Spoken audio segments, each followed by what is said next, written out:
Awesome. All right. For those who do not know me, my name is Adriana Kimsey. I live in Atlanta, Georgia, and I am a financial consultant licensed here in the United States. And today we're going to talk about Beyond College Fund, something that I did not know when my kids were born. If I knew it about this strategy when my two kids were born, they would be in a better financial situation they are right now. So it's my duty, it's my job to share this free information for everybody so they can prepare the kids for their financial lives.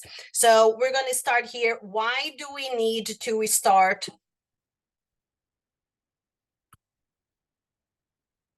All right. Why we prepare so early? Because college is expensive, period. That's it. College is very expensive, and we don't know if our kids were going to college or not because we see lots of influencers and YouTubers making a lot of money without a diploma. But we never know when our kid is born, 15 days old. You can start this kind of strategy. You don't know what's going to happen with their future. So it's better for you to be prepared now than wait until they are in high school to think about college. And if you were here in the United States, if you did high school here in the United States and you went to college right away, your first if your first cell phone was a flip phone, you probably one of these statistics, the student loan statistics. Today it's $1.76 trillion because back then when you were in high school and went to college, you did not have any other option unless either pay out of your pocket or get a student loan. These were your options, and that's why we see this debt so high, because that was the only option that you had back then. So today, the average college is this is current. You can use this link here to stay up to date with college information. This is very useful link that you can use if you don't know. Take a screenshot and you can go and look for this. But in average in the United States, private four-year college private is $42,162 per year. This is just tuition and fee. This does not cost, this is not boarding and private personal expenses or books. This is just 4-year college for a private. Of course, it depends on the state. These numbers will change, but just for you to have an idea. And then we have public out of state and public in state. Like we always talk about this with Brazilians, because when the Brazilians hear the word public, they think it's for free, and it's not for free. Public out of state here in United States, that means, for example, my son, we live here in Georgia. My son, he is an American citizen, but if he decided to go to college in Massachusetts, is considered public out of state. So he needs to pay, even if he's a citizen. Doesn't matter if you're a citizen or if you have a student visa, you're paying out of state, and it's going to be $23,630 per year. It's very high, and it really depends which state we're talking about. We're talking about leaving Georgia to go to Massachusetts. Chances are that college in Massachusetts is going to be more expensive. And the same way that the opposite, if you live in Massachusetts and you're going out of state in Alabama, maybe it could be even cheaper. So it really depends which state that you live in. But just for you to have an idea, out of state, usually it's going to be, in general, it's going to be more expensive. So if my son decided to go to a public school here in Georgia, so that's in state because it's the state that of his residency, that's where he lives. So the average could be more, could be less. It's $10,662 per year. This is just tuition and fees, and you really have to read the fine print. Is sometimes the college, they say tuition it's 6 months, and some of them is a year. So you have to just to make sure when they say tuition, if they're talking about every 6 months or every 12 months. But the average is this price. So think about it. How many kids do you have? So you start making a math in your head.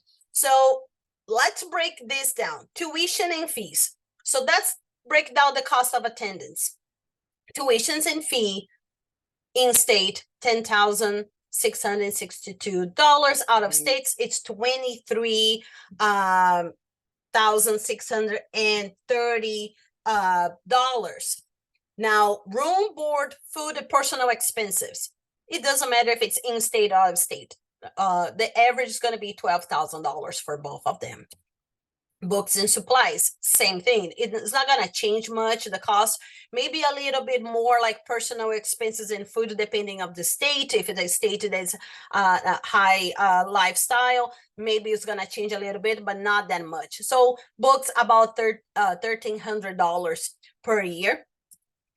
And other expenses, that will be the average $3,600 per year in state and out of state. So four-year college in state, it's going to be about $110,248, and out of state $162,120. And really, if you're gonna if you need to cover everything. So it's a lot of money, and that's why we need to start early, because even if your kid is not gonna be leaving campus, because there's some colleges, they do require that the kids stay at least 1 year, the first year they require that. So, but even they don't, they need a car to go back and forth to college. So they need to have a car, they need to have the gas and everything.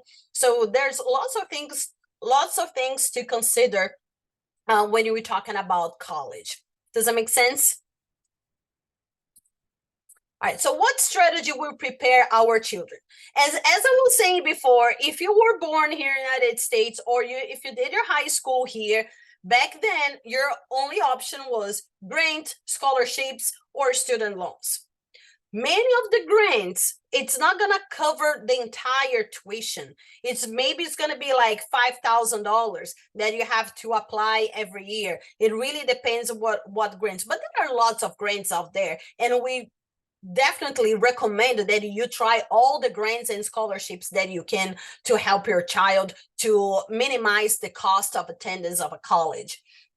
And one of the things too, some scholarships, like, we're not rich, but the majority of us is not going to qualify for a scholarship because we make a little bit more money, but we're not in a poverty range. So sometimes scholarship, it's not really an option. And so the only thing that we have back then and even today, it's student loans. We don't want to be stuck with student loans. So it was good. Back then, it was good. But then things got better. It was created the 529 plan. Many people, they know that 529, it was created in 2001, and it was better than pay for scholarships with all the interest rates and everything. It was better than pay out of your pocket, because at least you could spread out all the cost of attendance. So it was good. But there are some certain things in 529 that doesn't really work. For example, it will have a negative impact on, I don't know how to pronounce that in English. I'm going to say FAFSA, because if you apply FAFSA, if you apply for FAFSA, but if you have a 529 plan, they will deny, because supposedly you have the money there. They want to use their money. So it's not going to be something that is going to help your kid. There is a risk of loss depending on how you build the 529 plan. If the market goes up, you make money. If the market goes down, you lose your money. The kids, they don't have that much time to lose and try to recover the loss, because we're talking about 18 years. So we have to think about that. Like a long term would be great, but sometimes the kid doesn't have those 18 years to recover the loss. So just be careful with that. The contributions also, they are limited. There's certain amount that you can contribute every month. You cannot, if you get a bonus from your job, you cannot put in a 529 plan. So you kind of get it's better than back then just having a student loan, but it doesn't have that much flexibility with the 529, and you can only use for educational purposes. So if your kid it's have the sleeping arrangements off campus, the 529 doesn't apply. You cannot use the 529 for that if it is off campus. Even like insurance, all these kind of things that they are required to have it as a student, you cannot use the 529 plan. So the flexibility, the only flexibility that actually there's something better than not having a plan, it's because you can start in the early age. Your kid can start 15 days old, they can start a 529, you can start making the deposits there. That's the only thing, like really, really positive. But the financial market evolves, and that's when many people don't know this new strategy that we have right now, which is an index account. The index plan, there's no limit to the contribution. You can contribute any amount that you want. There is a better flexibility because you can make electronic transfer funds. For example, let's just put like $200, but then every month, if you have extra money, extra bonus, maybe there's one certain thing that you do every weekend to have more income, you can put in that your kid account as an extra payment, that you have that flexibility. There's no limit. You can put as much money as you want. There's no risk of losing the money in the market, like in the 529. So if the market goes up, you get all your compound interest. If the market goes down, you have the guarantee in a contract that you're not, the floor, we call it's zero. That means you're not gonna lose your money there. It's a guarantee that is risk-free, and it is protected from income taxes, versus in 529, if you pull the money before, or not before, if you pull the money for no educational purposes, you pay incoming tax. Versus this one, you have two choices with the index plan. You can make a loan. Instead of, you can withdraw the money. If you want to withdraw the money, of course, we're going to prepare in a way that you'll be able, when your kid is 18, you can withdraw the money so they can go to college. But you also has the ability to make a loan and pay yourself back. Instead of paying for student loans, you pay yourself. So the same amount that you would pay for a student loan for your child, you can do this with an index plan. And I'm going to break it down in how can this index plan is beyond the college fund as the theme of this presentation.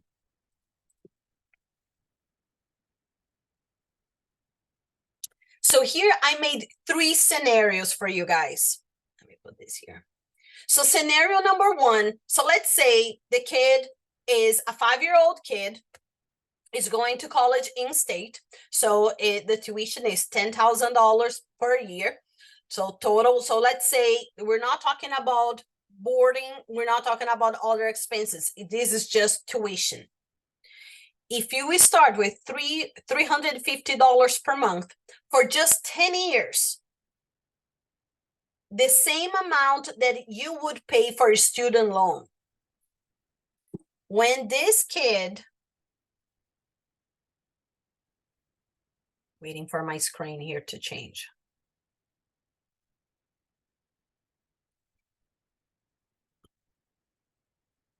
Hold on.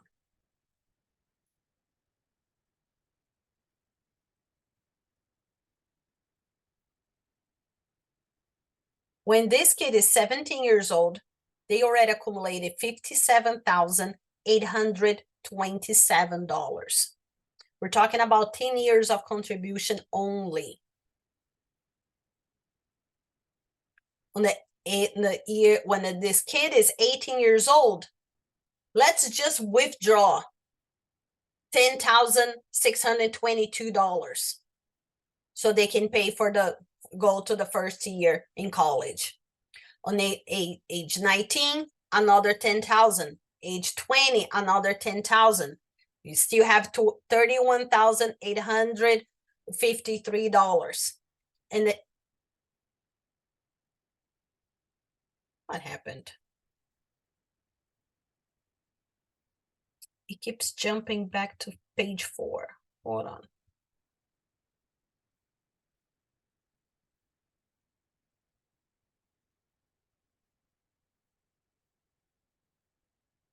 Too many buttons here.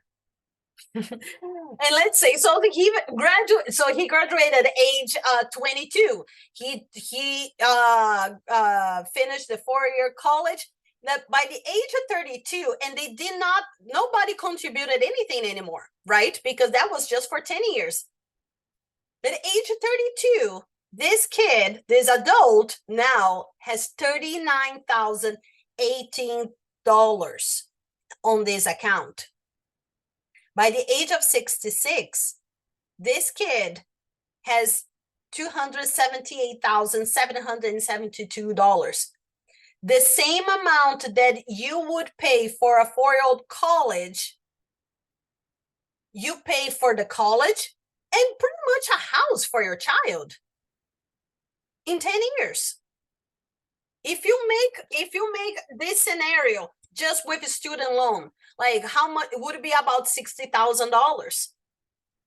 So these are your options. You can pay $60,000 for college, or do you want to pay $60,000 for college and a house for your child in only 10 years? That's the power of compound interest when you put the money in the right place. So let's say that your child did not go to college.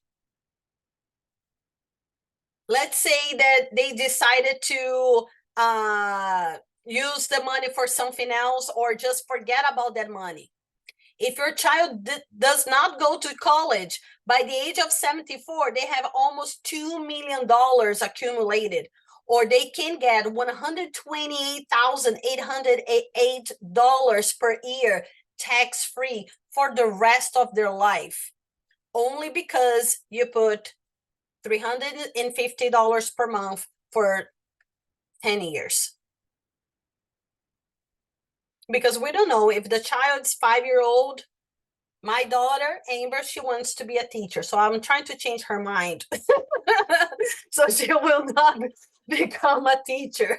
She can make $128,000 a year and not be a teacher. This is scenario number 1. Because you have the option. You don't have to use this money only for college. You can use maybe your child wants to start a business. They can do whatever they want. Scenario number 2. So let's say this is expenses. So total would be $67,000.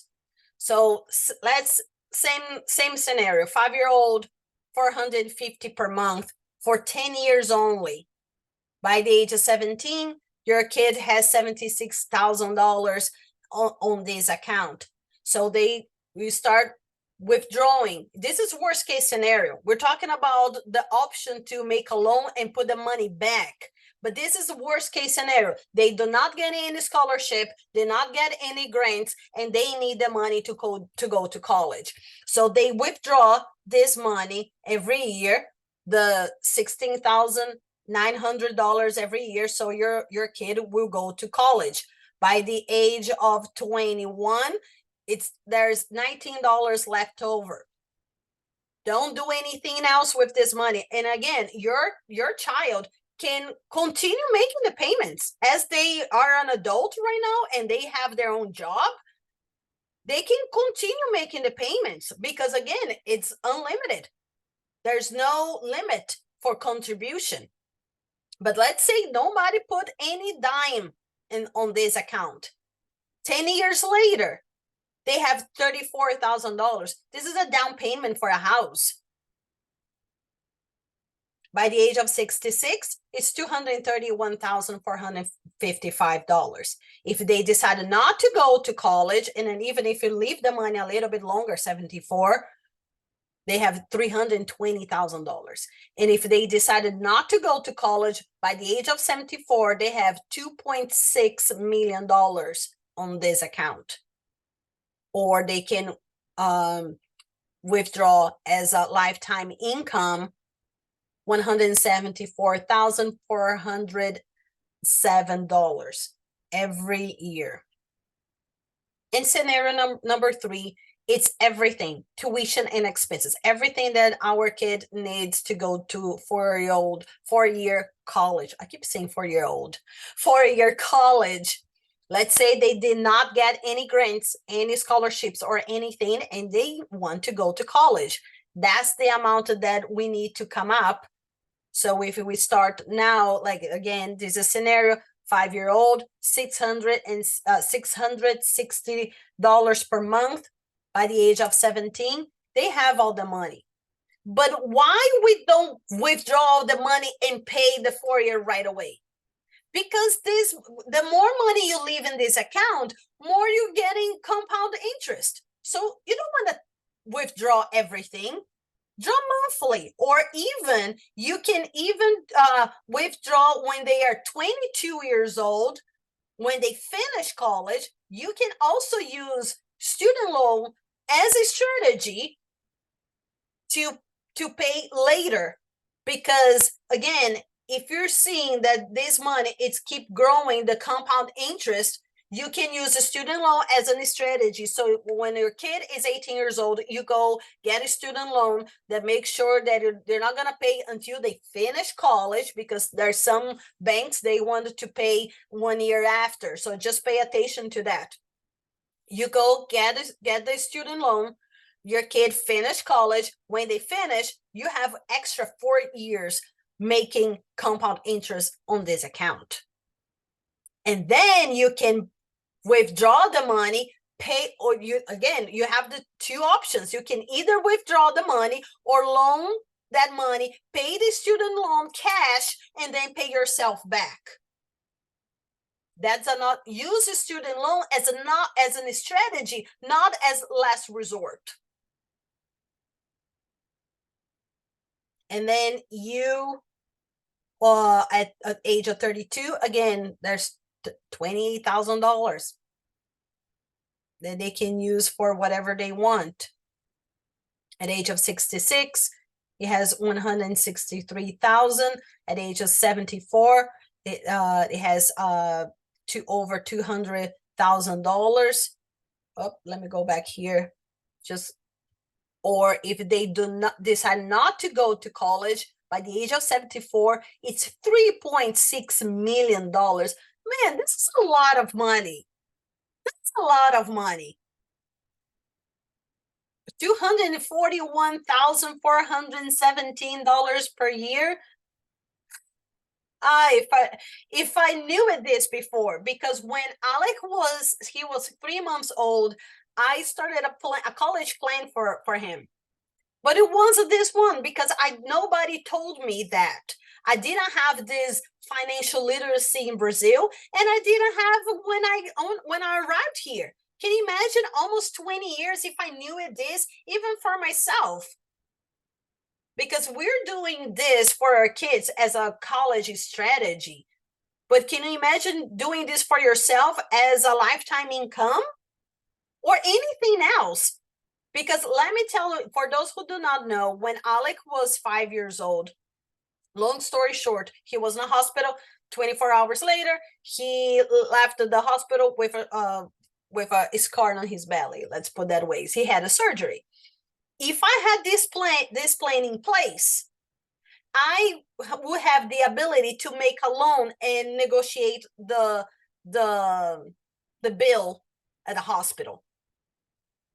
But the other college plan that I still have for them, for both of them, doesn't allow this. Let's just say your kid needs braces. We're not talking about just college. It could be for anything, any kind of expenses. It's not limited just for education. And the best thing is, we have this saying, we say intelligent parents, millionaire child, because that's exactly what happens with a child when you started something like that. So first of all, it will create wealth generation, because not only you're doing this for your child, but once your child realizes, when they have the maturity to understand how this plane works, they want to do for their own kids, and they're so for. So you have the opportunity to create a wealth generation in your family, because our parents didn't do this for us. So we can start it for our children. Second thing is, it generates the infinite banking. You are your own banking. You don't have to worry about your credit score. If your child needs a car and they have that money and then have cash value available, they can borrow the money from himself, buy the car that they want, and pay himself back. You don't have to worry about getting a loan for any bank, or even for a down payment for a house, instead of what's the word, financing the down payment. You can get the money from your own bank. You have opportunities with this if you start this in the early, because time is your best friend here. And in this account, you also are protected from serious illness like Alzheimer's, critical illness. We're talking about cancer, heart attack, stroke, Alzheimer's. If you have a car accident and you ended up in coma, or severe burns, blindness, so many things that you can be covered, because unfortunately life happens, and we never know what's going to happen to us. But at least your child is healthy now, and they are covered by this serious illness. It's something eventually, unfortunately, it will happen, because that's the only certainty in life. We're gonna die. That's the only certainty. We don't know when, but something will cause death, and most likely we will get sick before. But because of technology, there's high chances for us to survive. But the thing is, when you're sick, who's gonna take care of you? I was talking to a friend of mine, and then she was like, "Oh, I've been sending money to Brazil to help my dad, because he cannot work and he needs money because he doesn't have a retirement plan in Brazil." And I was like, do you have one for yourself? Because when you get old, instead of wealth generation, you're not creating a wealth generation, you're creating a problem generation, because you see that your father doesn't have a retirement plan and you need to help your father. You don't have one either. So when you get old, who's going to take care of you? Your children. So instead of creating a problem generation, create a wealth generation for your kids. Does it make sense?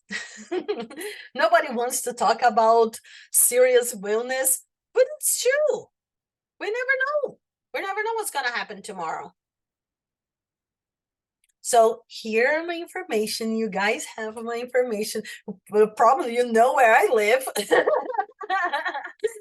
But this is not only for the kids, but think about yourselves as well. We have lots of clients that they are actually realtors. They make a lot of money. They sell a house, they make a good commission. And what do they do with their money? You can put on this account, And then when they are ready to go for the next flip, they borrow the money, buy the house, flip, and then when they sell, they pay themselves back. They are their own banking system. Another thing too, many people say, oh, but do I need to pay $350 for my kid? Or no, this is too expensive. I cannot start with this amount. Start with the amount that is on your budget. You need to be comfortable doing this for your kid on your own budget. I don't want this to be a burden for you. This is supposed to be to bring peace of mind, not a burden. But the most important part is for you to start with $100, and every month or so you make an extra payment. You got a bonus put on your kids account, so you will build this money for them. And again, you're going to apply for all the grants, you're going to apply for scholarships. Maybe they will get a scholarship through sports, maybe not, but at least you were more prepared and you're not part of that student loan debt ratio. That's the thing that you're not supposed to be there. That's you wasting your money with student loans. Because how many people you know that went to college, great, but they're still paying for their student loan? So you don't have to start big, you need to start. Those are the three ingredients of success in life. Start, doesn't matter the amount, you need to start.